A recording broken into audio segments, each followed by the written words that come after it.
नेते माननीय राहुलजी गांधी यांचं आगमन आपल्या सगळ्यांमध्ये झालेलं आहे. जोरदार टाळ्यांच्या गजरात यांचं स्वागत आपण या ठिकाणी करूया. माननीय बबलू देशमुख.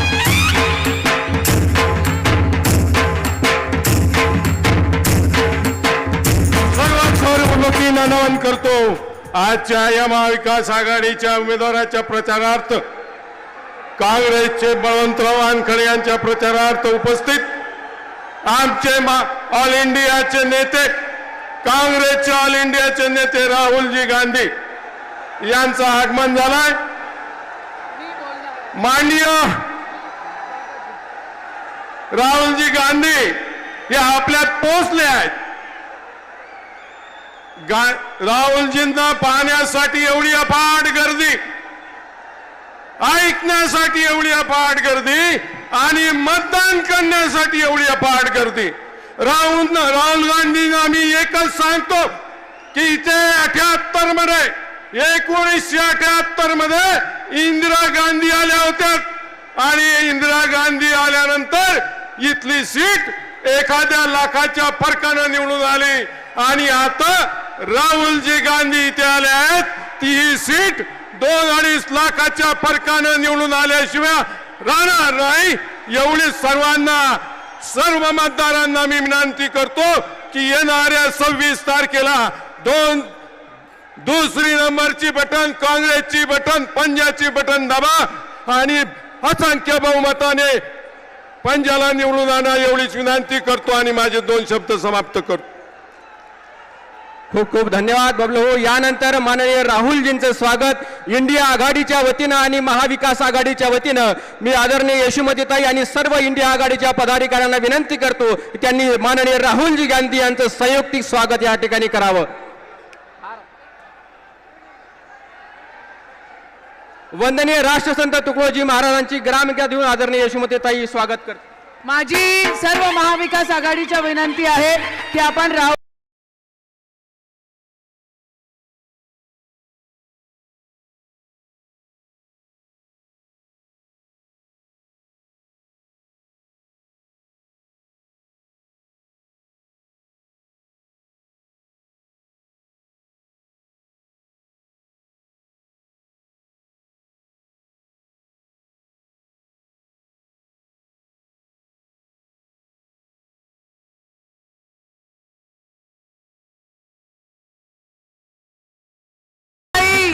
बाटो पेड़े घर घर है बलवंत, खाओ मिठाई बाटो पेड़े घर घर है बलवंत वानखडे. बळवंत दादा, मी आपल्याला विनंती करते की सन्मान्य राहुलजी गांधी या ठिकाणी आलेले आहेत आणि त्यांच्यासाठी जोरदार टाळ्या. बोले राहुल गांधी. दोस्तों, मेरा नाम अबरार काशिफ है. मैं राहुल सर आपकी तवज्जो चाहता हूं 2 मिनट के लिए. राहुल सर प्लीज आपकी तवज्जो चाहता हूं 2 मिनट के लिए. मेरा नाम अबरार काशिफ है और मैं अमरावती वासियों की तरफ से आपके आगमन पर आपका इस्तकबाल और खुशामदीद कहता हूं और यह कहना चाहता हूं, तालियां बजाकर स्वागत कीजिएगा. 4 पंक्तियां पढ़ता हूं. यह कहना चाहता हूं कि कौन से शहर में है और कहां है प्यारे, कौन से शहर में है और कहां है प्यारे, तू जिसे ढूंढ रहा है वो यहां है प्यारे. कौन से शहर में है और कहां है प्यारे, तू जिसे ढूंढ रहा है वो यहां है प्यारे. प्यार की एक नजर डाल और खरीद मुझे, ये मेरा दिल तो मोहब्बत की दुकान है प्यारे. राहुल गांधी.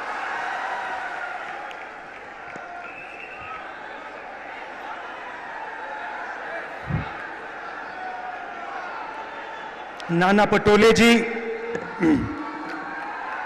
थोराट जी, वडेट्टीवार जी, यशोमती ठाकुर जी, सूर्यवंशी जी, देशमुख जी, मुजफ्फर हुसैन जी और हमारे कैंडिडेट्स बलवंत वानखेड़े जी, अभय पाटिल जी, वसंत राव जी, सीनियर नेता गठबंधन के हमारे नेता गठबंधन के प्यारे कार्यकर्ता भाइयों और बहनों, प्रेस के हमारे मित्रों, युवाओं, आप सबका यहां बहुत बहुत स्वागत। गर्मी में आप आए, दूर दूर से आए, आपको कष्ट हुआ, इसके लिए दिल से आपको धन्यवाद करता हूं।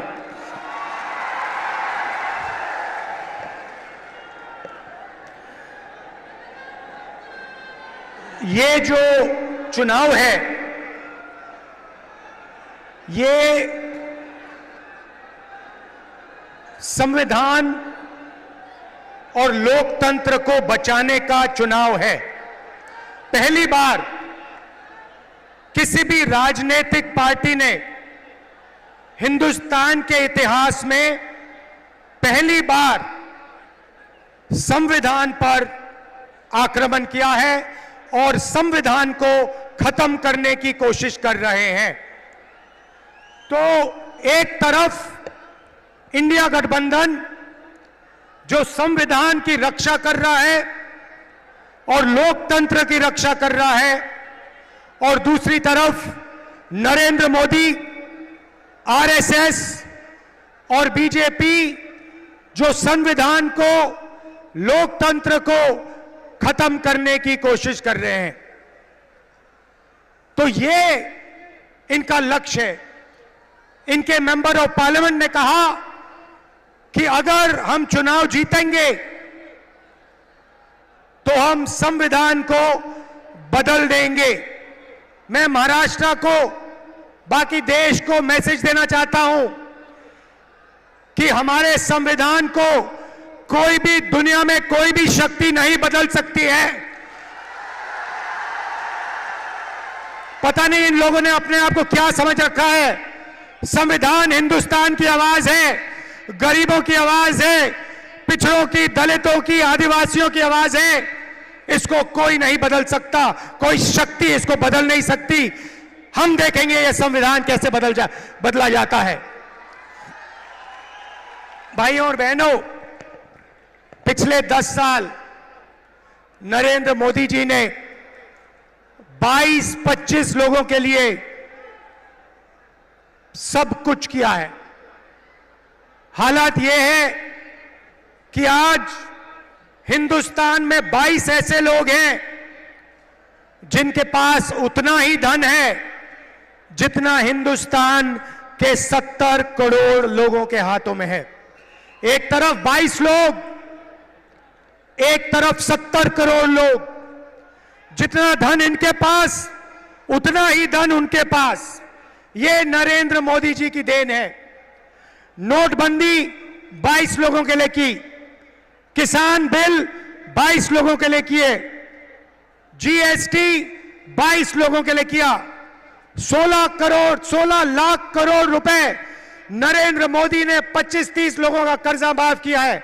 मैं आज आपसे पूछना चाहता हूं, हिंदुस्तान के किसानों का, मजदूरों का, पिछड़ों का, दलितों का, स्टूडेंट्स का नरेंद्र मोदी जी ने कितना कर्जा माफ किया?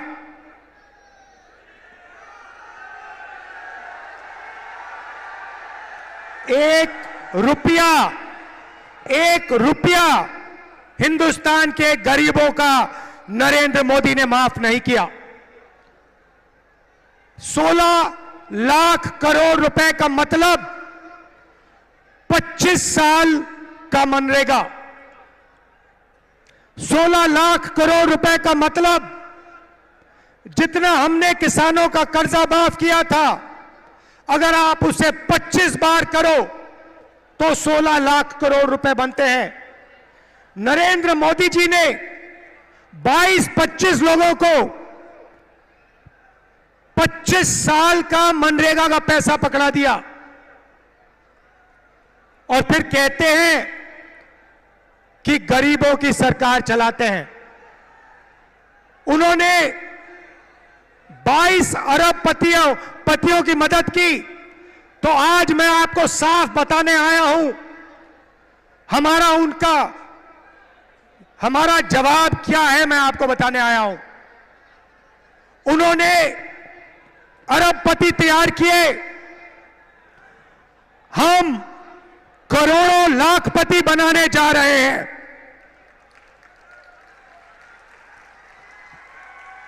अब आप कहोगे राहुल जी, इंडिया की सरकार, कांग्रेस पार्टी की सरकार करोड़ों लाखपति कैसे बनाएगी? यह आज मैं आपको बताने आया हूं। हमारा मैनिफेस्टो पढ़िए। सबसे पहला काम महालक्ष्मी योजना। हर गरीब परिवार की हम लिस्ट बनाएंगे। हिंदुस्तान में करोड़ों लोग गरीबी रेखा से नीचे रहते हैं, उनकी लिस्ट बनेगी। अच्छी तरह सुनिए, और जो यहां महिलाएं आई हैं, आप इस बात को अच्छी तरह सुनिए। हर गरीब परिवार की लिस्ट बनेगी और हर गरीब परिवार में से एक महिला का नाम चुना जाएगा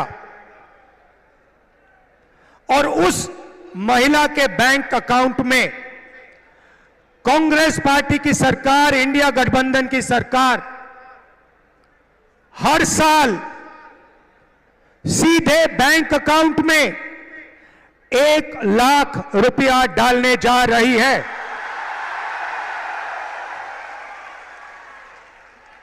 महीने के 8,500 रुपए,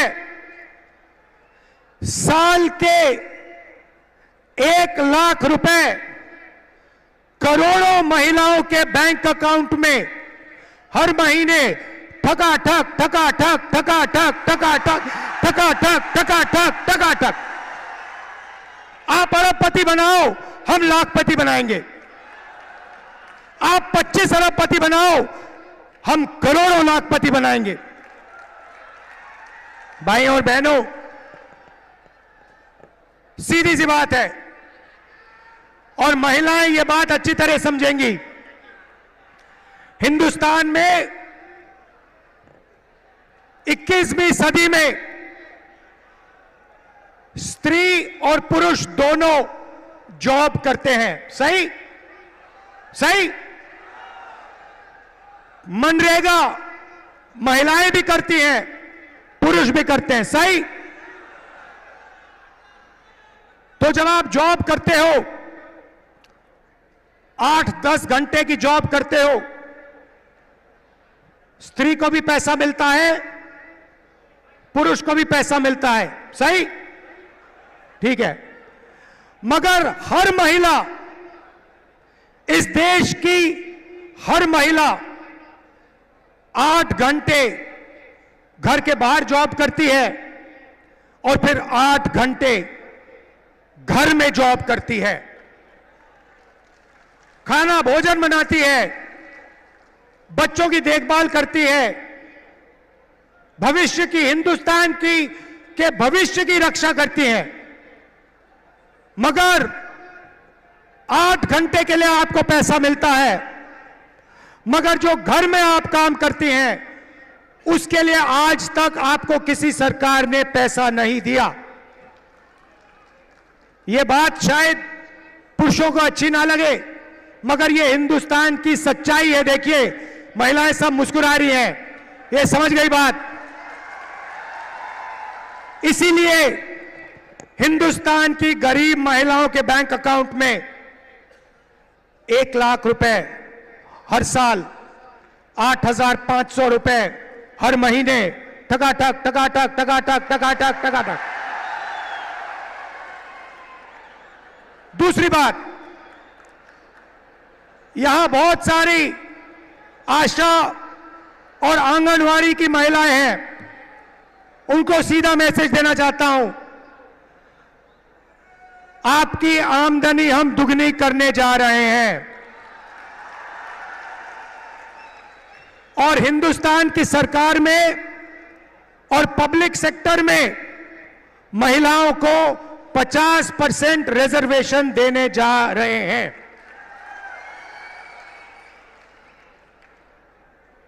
ये थी पहली लाखपतियों की लिस्ट। अब मैं आपको दूसरी लाखपतियों की लिस्ट देने जा रहा हूं।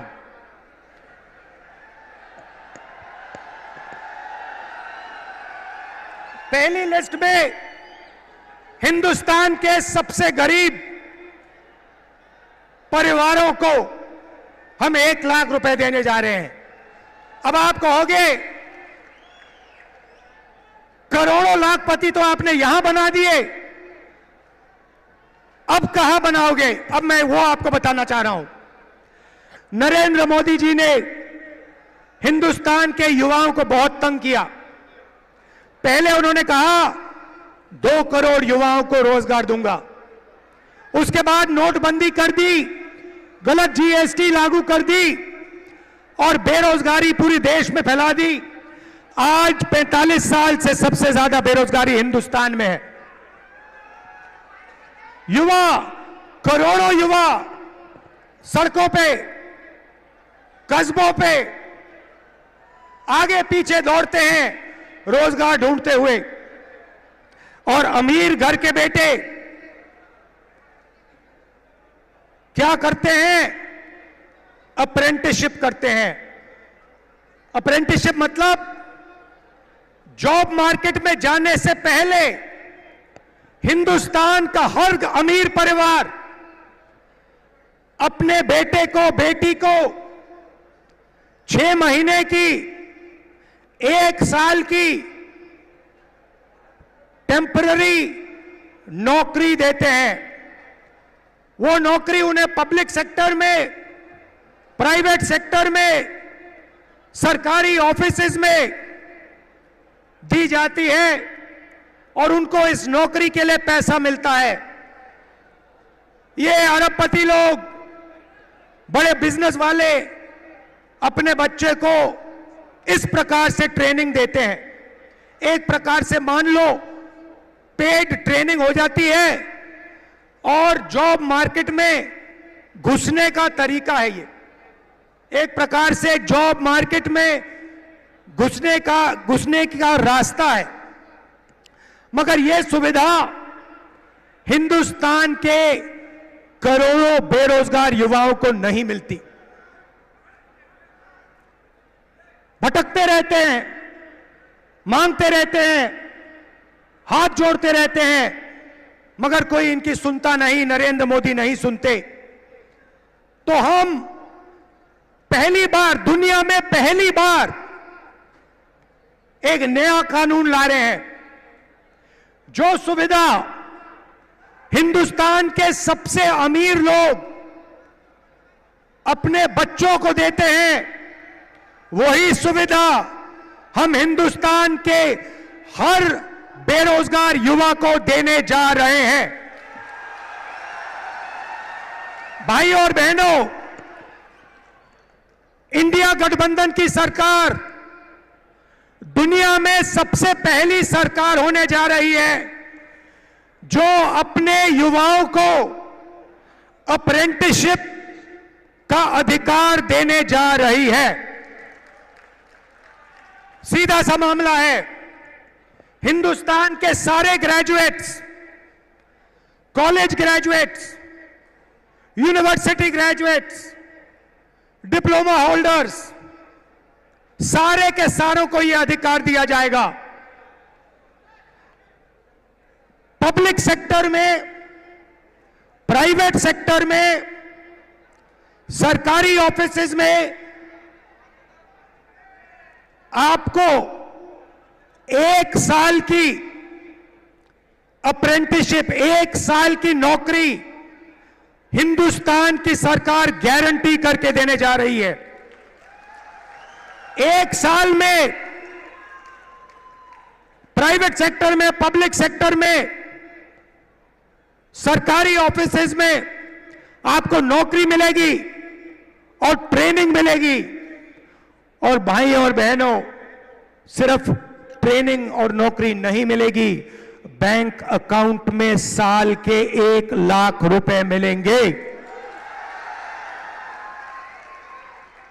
और उसके बाद 1 साल के बाद हिंदुस्तान को दुनिया की सबसे बेहतर ट्रेंड वर्कफोर्स मिलेगी। तो भाई और बहनों, उन्होंने 20-25 अरबपति बनाए,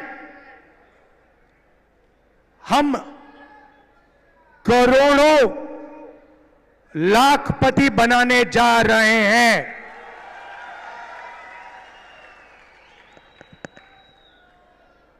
अब यहां किसान बैठे हैं? अब किसान कहेंगे राहुल जी आपने महिलाओं की बात कर दी, आपने बेरोजगार युवाओं की बात कर दी, हमारा क्या होगा? सबसे पहले हिंदुस्तान के प्यारे किसानों, ये जो 1 लाख रुपए महिलाओं के जाएंगे और 1 लाख रुपए हिंदुस्तान के बेरोजगार युवाओं को जाएंगे, ये आपको भी मिलेंगे क्योंकि आपके घर में भी ये पैसा आएगा। मगर वो शुरुआत है। नरेंद्र मोदी जी ने 10 साल में आपका कर्जा माफ नहीं किया। हम आते ही किसानों का कर्जा माफ करेंगे। अभी भैया मूड नहीं बना, ताली मत बजाओ, मैंने बात खत्म नहीं की। क्रांतिकारी बात अब बोल रहा हूं, वो तो नॉर्मल बात थी कर्जा माफ वाली। क्रांतिकारी बात सुनो, हम एक किसानों का आयोग बनाने जा रहे हैं और यह आयोग जब भी हिंदुस्तान के किसानों को कर्जा माफी की जरूरत होगी, ये आयोग सरकार को रिकमेंडेशन देगा और किसानों का कर्जा एक बार नहीं अनेक बार होगा। मेरा कहना है इस देश में धन की कोई कमी नहीं है भाइयों और बहनों।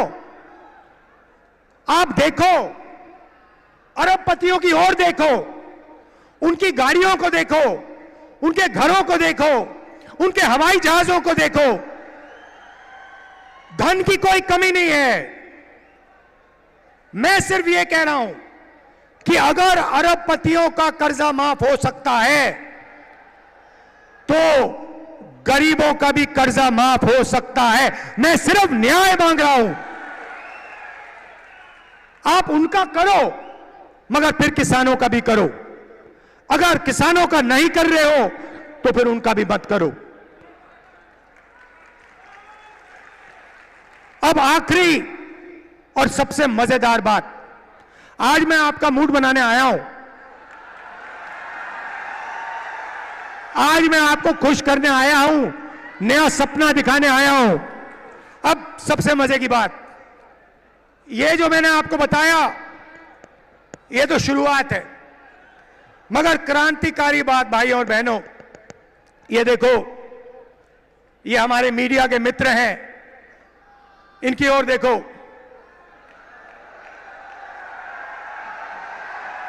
नमस्कार, नमस्कार। आपसे सवाल पूछता हूं, टीवी पे आपने गरीबी कभी बात देखी?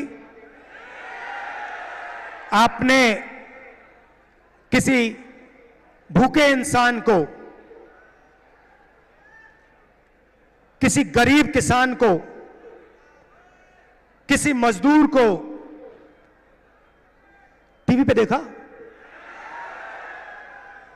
90% आबादी पिछड़ों की है, दलितों की है, आदिवासियों की है, किसानों की है, मजदूरों की है। भाई और बहनों, ये टीवी पे कभी दिखते क्यों नहीं? आपने कभी टीवी पे देखा कि किसान की बात हो रही है? ना। मजदूर की बात होते हुए देखी? किसी बढ़ई को आपने टीवी पे देखा? किसी नाई को, मोची को, बढ़ई को, छोटे फैक्ट्री वाले को टीवी पे देखा? कभी नहीं। अमिताभ बच्चन देखा? विराट कोहली देखा? टीवी पे पाकिस्तान की बात सुनी, चाइना की बात सुनी, मगर हिंदुस्तान की जनता की बात कभी नहीं सुनी। भाई और बहनों, हिंदुस्तान में 15% दलित हैं, 8% आदिवासी हैं, 50% कम से कम पिछड़े वर्ग के लोग हैं। 50, 15 और 8 कितने हुए? कितने हुए? 73। उसमें 15% माइनॉरिटी जोड़ दो, कितने हुए? और उसमें 5% गरीब जनरल कास्ट जोड़ दो, कितने हुए? 90% से ज्यादा। भाई और बहनों, मैंने मीडिया की कंपनियों के मालिकों की लिस्ट निकाली।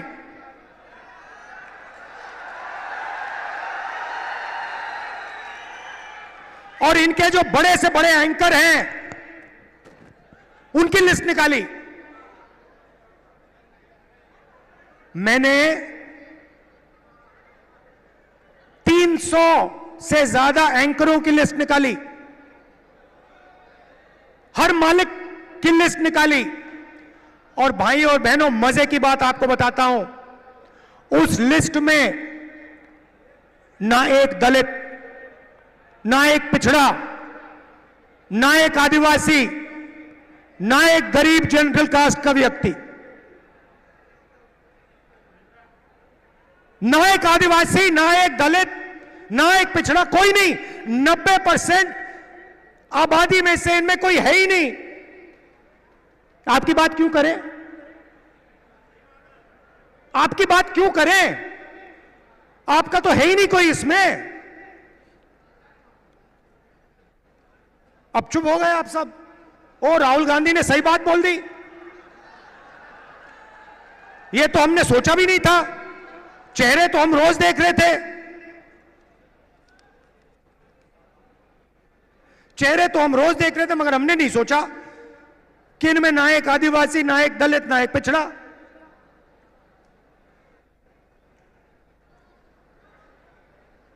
ठीक है, छोड़िए। शायद हिंदुस्तान की 90% आबादी मीडिया में भागीदारी चाहती नहीं, हो सकता है। तो चलिए हिंदुस्तान की सबसे बड़ी कंपनियों की बात करते हैं। 200 कंपनी है हिंदुस्तान में, नाम आप जानते हो, अदानी, अंबानी, ये नाम जानते हो। इनकी मालिकों की लिस्ट निकाली मैंने, और इनके जो सीनियर मैनेजमेंट है, बड़े बड़े जो अफसर हैं, इनकी लिस्ट निकाली। भाई और बहनों, 90% में से इनमें भी एक नहीं है। 200 सबसे बड़ी कंपनियों में एक मालिक ओबीसी वर्ग, दलित वर्ग, आदिवासी वर्ग या गरीब जनरल कास्ट से नहीं है।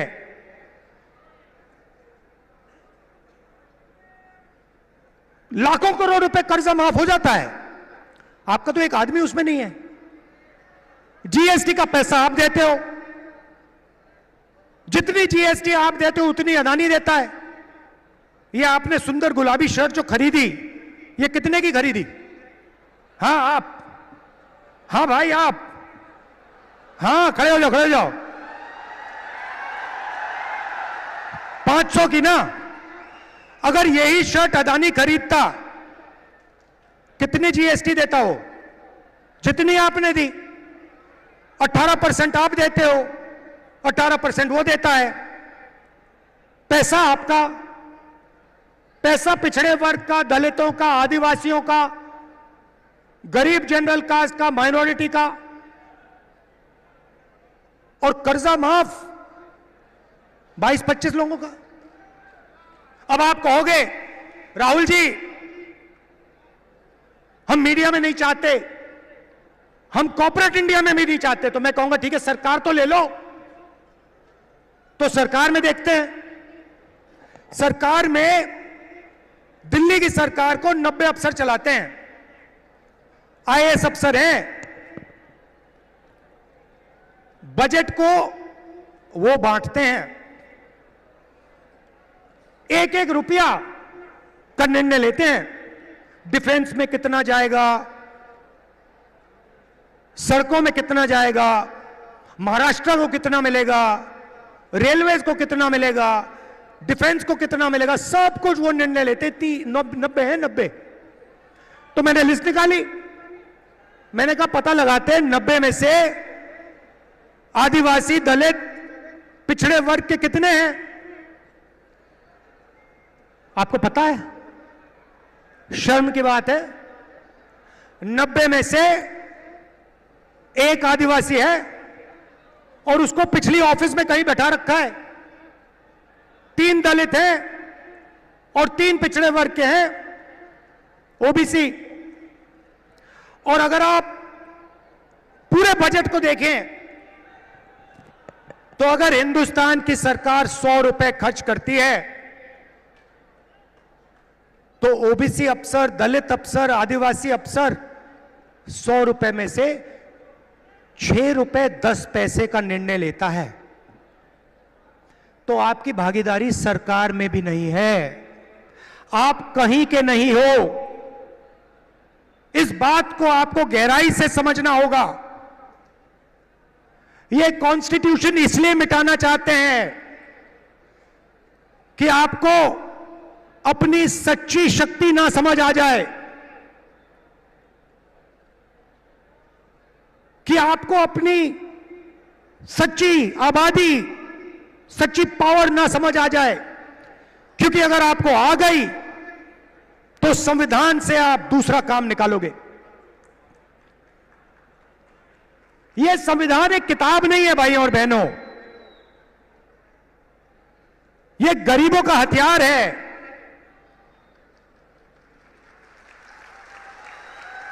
और इस हथियार को नरेंद्र मोदी 22-25 लोगों के साथ मिलकर खत्म करने की कोशिश कर रहे हैं। और जब भी मैं इस बात को बोलता हूं, नरेंद्र मोदी आपके ध्यान को इधर उधर ले जाते हैं। कभी पाकिस्तान, कभी चाइना, इधर उधर इधर उधर। सीधा सा उदाहरण, राम मंदिर का इनॉग्रेशन आपने देखा? पार्लियामेंट का उद्घाटन आपने देखा? राष्ट्रपति का चेहरा आपने उद्घाटन में देखा? क्यों नहीं? हिंदुस्तान की हेड ऑफ स्टेट हैं, राष्ट्रपति हैं, आदिवासी हैं, उनको ना राम मंदिर में जाने दिया और ना नए पार्लियामेंट में घुसने दिया। और फिर आदिवासियों की बात करते हैं, आपको नया नाम दे दिया, वनवासी। आप वनवासी नहीं हो, आप आदिवासी हो। आदिवासी का मतलब वो लोग जो हिंदुस्तान के पहले मालिक थे।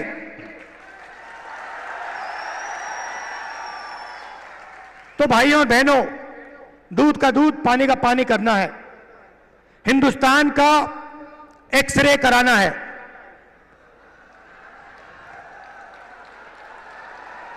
एक्सरे का मतलब जाति जनगणना। जाति जनगणना के बाद दलितों को, आदिवासियों को, पिछड़ों को, गरीब जनरल कास्ट के लोगों को, माइनॉरिटीज को, सबको अपनी आबादी के बारे में साफ पता लग जाएगा, किसकी कितनी आबादी है। और जाति जनगणना के साथ हम इकोनॉमिक सर्वे कराएंगे, हिंदुस्तान की हर संस्था का सर्वे कराएंगे और दूध का दूध, पानी का पानी हम कर देंगे। ये जैसे सफेद क्रांति हुई, हरी क्रांति हुई, ये क्रांतिकारी निर्णय है भाइयों और बहनों, और ये काम हम सरकार बनाने के एकदम बाद करने जा रहे हैं।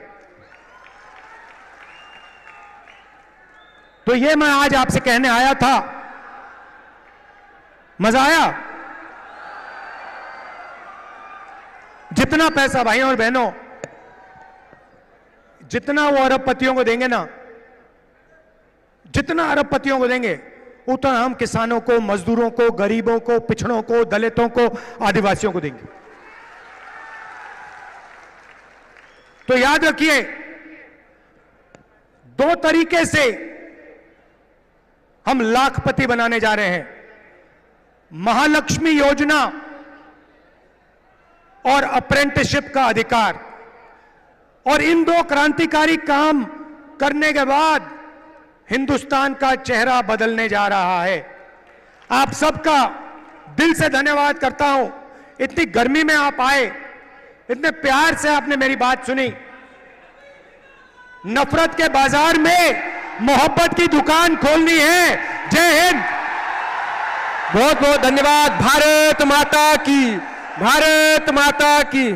माननीय राहुल जी गांधी को आप अपने अमरावती का प्यार की बात कहते हुए, कुलोसो प्यार के मोती लुटा के चलते हैं, सबको गले से लगा के चलते हैं, इसके बड़प्पन का अंदाजा करे भी तो करे कैसे, ये आसमां है मगर सर झुका कर चलते हैं। भारत माता की, भारत माता की, भारत माता की।